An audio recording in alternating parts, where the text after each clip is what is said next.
Hello, this is Muhammad. Yes, this is Mohammed, Muhammad. how are you? Good, how are you? Good. I have a question for you. You sent my partner and I an email in regards to a property of ours for sale. Okay. Can you explain to me the letter of intent? Sure. It is a subject to offer, so what we are offering is we'll step in and we'll take over the seller's existing mortgage payment. So it's not going to be an assumption. On closing, the mortgage going to stay on seller's name, the title going to transfer on our name, and based on their equity, if it's a small amount of equity, we're just going to pay them their equity on closing. If it's a large amount of equity, then we're just going to seller finance the equity where they're going to get a down payment on closing, and the rest of their payment will be made over time. So the equity is going to be based on the listing price, current listing price minus their mortgage balance. So the property is worth 1.6 million, and their mortgage is about 649,000. Okay. Okay. So yeah, two questions. You say in here approximate mortgage plus cash to seller, but you're not paying off their mortgage. No, we're going to take over the mortgage payment. So the mortgage is going to stay on the seller's name after closing. Right. We're going to take over the cash. Right. Yeah. And then you're gonna get a secondary loan for what? We're not going to get a secondary loan. No. What you're going to do is the seller have about $1 million worth of equity on the house, you're saying, Mm-hmm. right? Yep. So they're going to get a down payment on their equity on closing, and rest of their equity will be paid over time. As long as our criteria for taking over any kind of property through subject to is that house has to cash flow either as a long-term rental, mid-term rental, or short-term rental. So if the house cash flows where we can take over the seller's existing mortgage payment and we can cash flow, that's when this kind of offer is going to work out. I send over the letter of intent to see if the seller would be interested in it.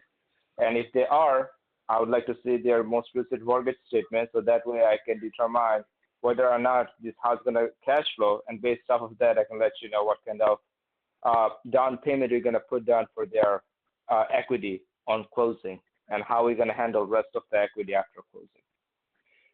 Okay. So if let's say it does meet your cash flow requirements, Mm-hmm. what type of equity payment are you potentially offering at closing? And my other question is, what if you guys don't make the mortgage payment? Now you're affecting the owner's credit. Right. Those are valid questions. So the first question that you had is what kind of equity that we put down?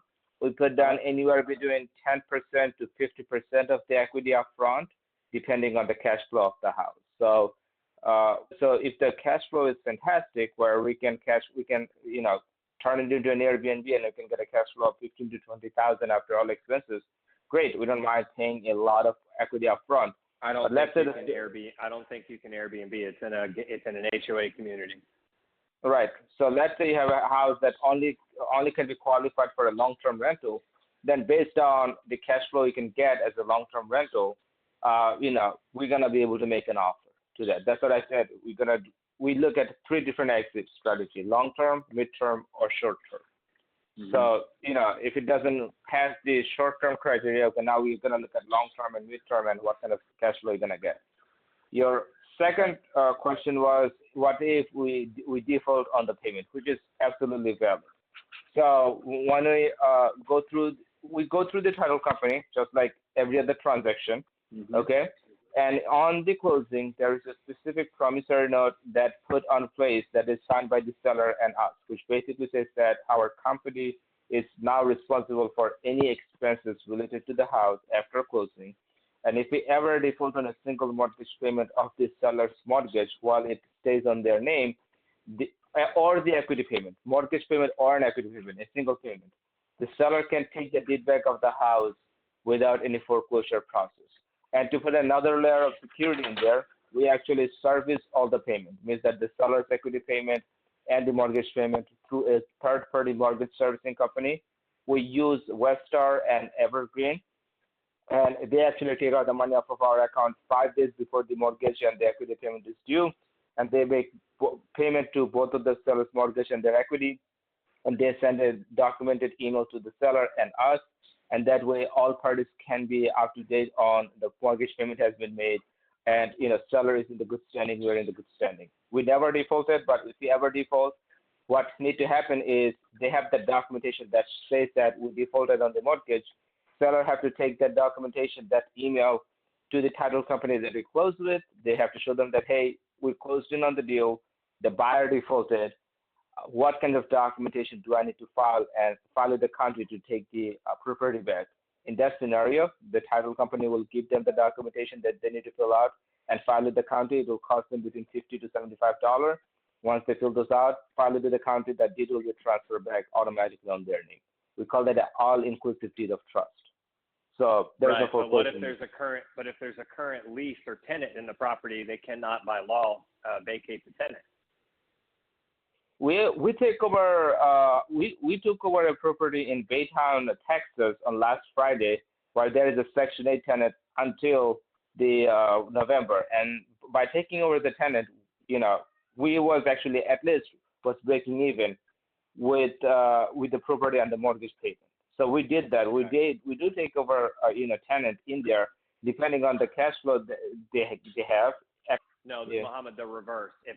If y'all if y'all defaulted on by some reason and they took over ownership of the house and there's a current tenant in the house, they can't vacate that tenant. Because I just want you to know ahead of time, this will not be available for Section 8, and it probably will not be available for Airbnb. Okay, so I misunderstood your question. My apologies. Yeah. So in that case, no problem. In that scenario, if they take over the property back and there's a tenant in it, then they have to go through the procedure of evicting the tenant if the tenant is not paying them. But if the tenant is paying them, let's say they took over the deed of the house and the tenant is up to date, tenant is not defaulted on the payment, right? Yep. Right. In that scenario, they have to go through the procedure. Yeah. Okay, so all you need from me is to get you a current mortgage statement. Yeah, current mortgage statement where I can actually see their mortgage balance, their interest rate, and their PITI. I mean, if they're paying the taxes and the insurance outside of the mortgage, I need to know that separately, right? And I need to know any kind of loan that's in place, because sometimes, if, when you have like a luxury, they don't have any other loans. It's just the mortgage. Yeah, I actually got one yesterday, which I was underwriting. They had one HELOC on the house, and they had solar and all that kind of stuff. So I just want to know all the expenses up front. Yeah, you know what I'm saying? Yeah, they don't have solar, and they don't have a secondary mortgage. Sure. So yeah, if you could send me that, I'll underwrite it and see if it cash flow. If it cash flow, then we're gonna make an offer for sure. Absolutely. Okay, sounds good. I appreciate it. Thank you very much. Bye. Thanks, Mohammed. Bye-bye.